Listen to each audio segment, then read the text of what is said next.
Good morning, everybody. Welcome to the program. It's Wednesday, October 7th, coming to you live from our studio in Seoul. I'm Kim Mo-kyun. Before we get started, these are the stories we're following at the top of the hour.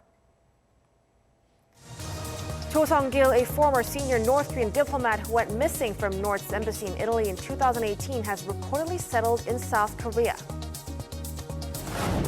South Korea is seeing a resurgence in daily COVID-19 cases as more people get tested after the Chuseok holidays. The figure returned to triple digits, reaching 114 on Wednesday. South Korean lawmakers kick off their 20-day annual audit of some 640 government organizations this year. Since the audit is being held amid the pandemic, lawmakers are required to practice strict quarantine measures. Now we begin with the COVID-19 situation here in South Korea.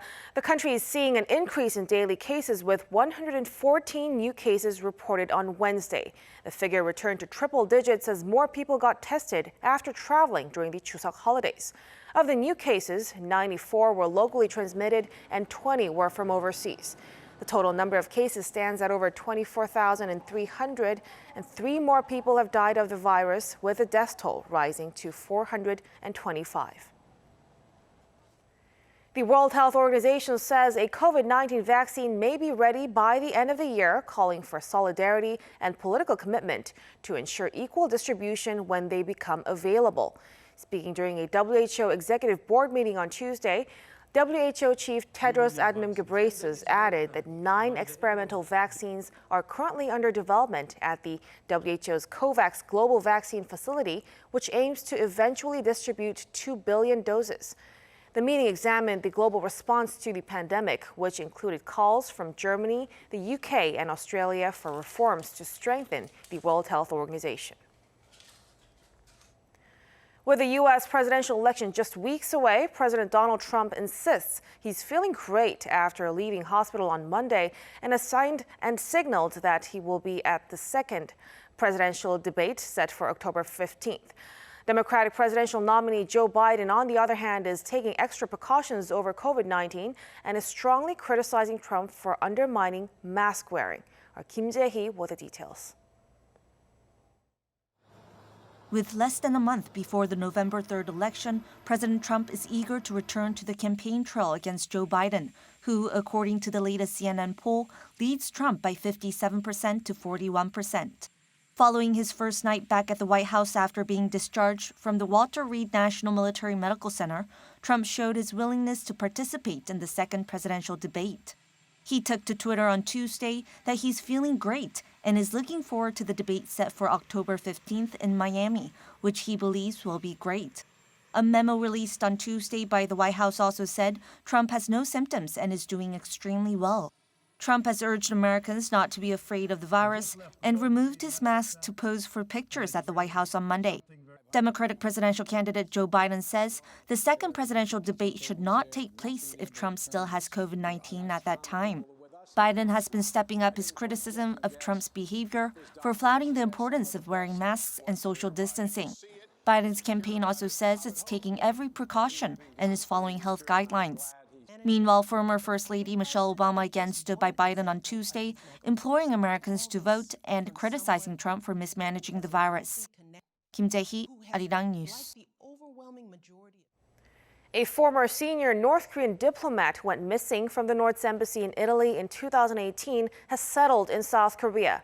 South Korean lawmaker Ha Tae-kyung of the main opposition People Power Party, who also sits on the National Assembly's Intelligence Committee, said Cho Song-gil came to South Korea last year under the protection of the government. Citing multiple sources, Seoul-based Yonhap News Agency also reported that Cho and his wife are living here. Early last year, the Italian Foreign Ministry confirmed that Cho's daughter was repatriated to the North at her request after her parents disappeared. Top U.S. diplomat Mike Pompeo arrived in Tokyo on Tuesday. Upon arrival, he stressed that it's important for Asian countries to cooperate in the face of the rising challenges posed by China. Our Peunji reports. The U.S. Secretary of State Mike Pompeo visited Japan on Tuesday to seek Asian ally support. He called for stronger cooperation at a meeting with the Quad, which includes Japan, Australia, and India. Pompeo warned against what he described as the Chinese Communist Party's, quote, exploitation. As partners in this Quad, it is more critical now than ever that we collaborate to protect our people and partners from the CCP's exploitation, corruption, and coercion. It is Pompeo's first trip to East Asia since July 2019, and this comes as ties between Washington and Beijing are at their worst in decades.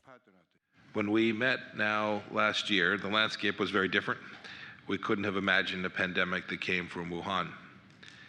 That crisis was made infinitely worse by the Chinese Communist Party's cover-up. The top U.S. diplomat added that a true security framework could be built with the Quad working together. Pompeo told the Japanese public broadcaster NHK that it was important to have a, quote, shared picture not just within the four countries, but also with all countries in Southeast Asia, so that the whole region can collaborate to fight against China's growing regional influence. Pompeo's visit was originally scheduled to include trips to South Korea and Mongolia, but this was cut short after the U.S. President Donald Trump was diagnosed with COVID-19. 배은지, Arirang News. The global economy seems to be avoiding the worst-case scenario as the World Trade Organization forecasts the global trade volume to drop less than expected. The International Monetary Fund also says it's set to revise the global economic outlook for 2020 as the situation is less dire than expected. Our Kim Hyo-sun has more. The WTO forecasts global trade will drop by 9.2% this year, revising its earlier forecast. In April, the international body predicted the volume of world merchandise trade would plunge by 12.9% as the COVID-19 pandemic disrupted normal economic activities globally. It explained that the revision factors in a slight rebound of trade following the easing of lockdowns in many European nations in June and July. GDP is doing worse than expected, and the trade decline not as much as expected. Compared to the great financial crisis, trade's being more resilient this time around, and particularly in some critical products that are helping to mitigate the effects of COVID.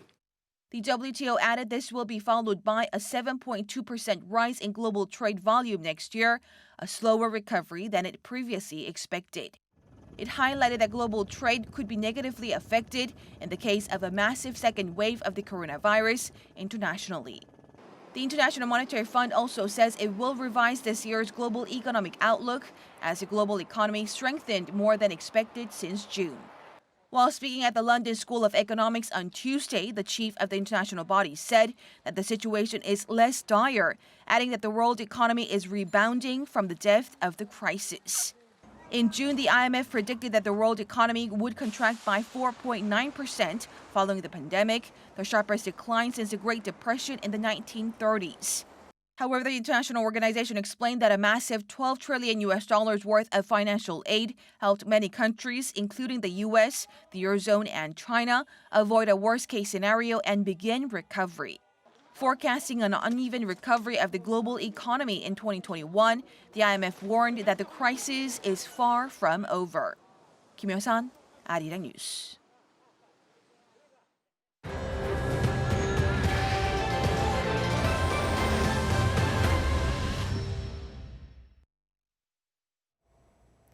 The first annual audit of the government under South Korea's 21st National Assembly kicked off today.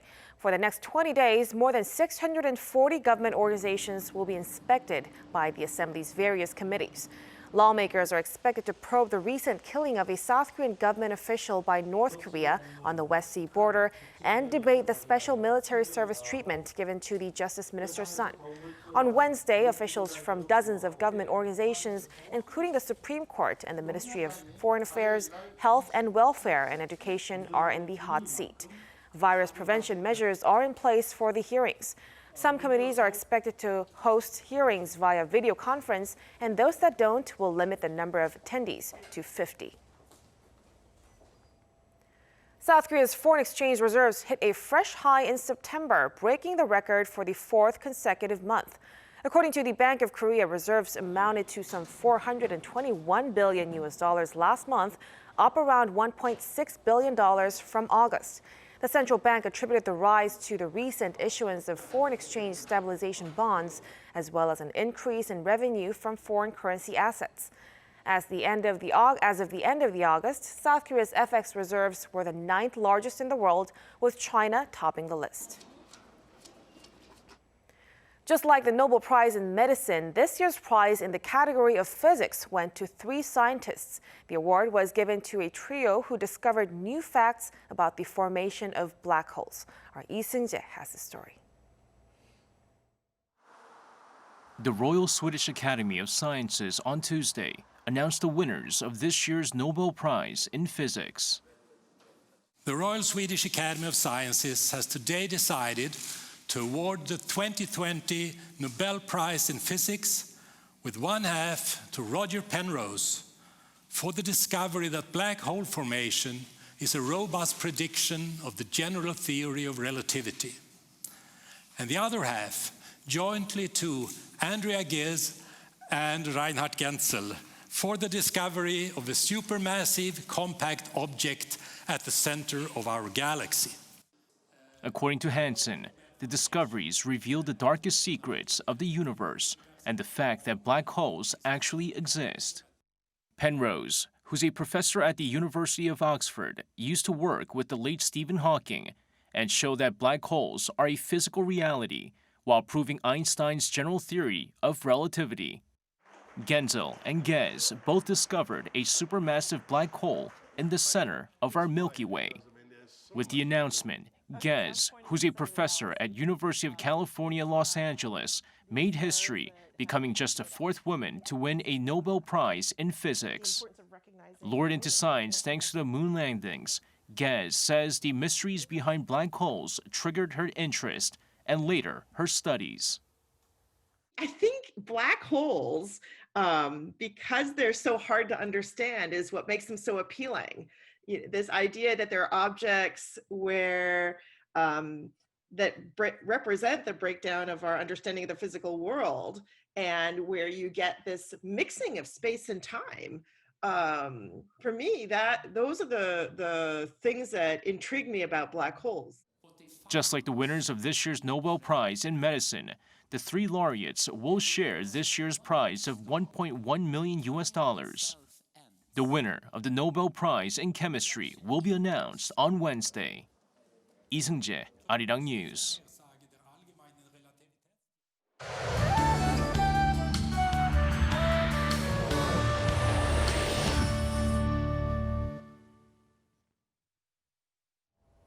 Good morning. It's another day with big swings in temperatures. There will be 10 to 15 degrees difference between the highs and lows, but thankfully temperatures are expected to rise slightly on Wednesday to around their annual average. So it should be a lot more comfortable to be outdoors in the afternoon. And the highs in Seoul and Daegu will get up to 22 degrees Celsius, while southeastern regions will see more clouds rolling in this afternoon with stronger winds on the south and east coast. Temperatures will rise to above normal as we get close to the weekend under sunny skies in the capital region with calmer weather, while south and eastern parts of the country will see rain. And those of you on Jeju Island will see rain both on Friday and into Saturday. That's Korea for you, and here's a look at the weather conditions around the world.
That's a wrap for us at the hour on Arirang News. We'll be back with more of the day's headlines at noon Korea time, so stay tuned.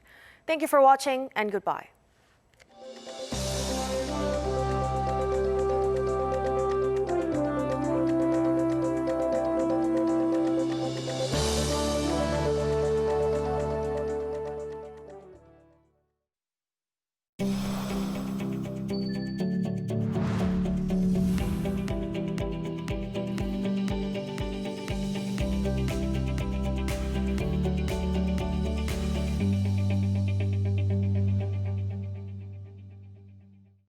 Climate counterattack.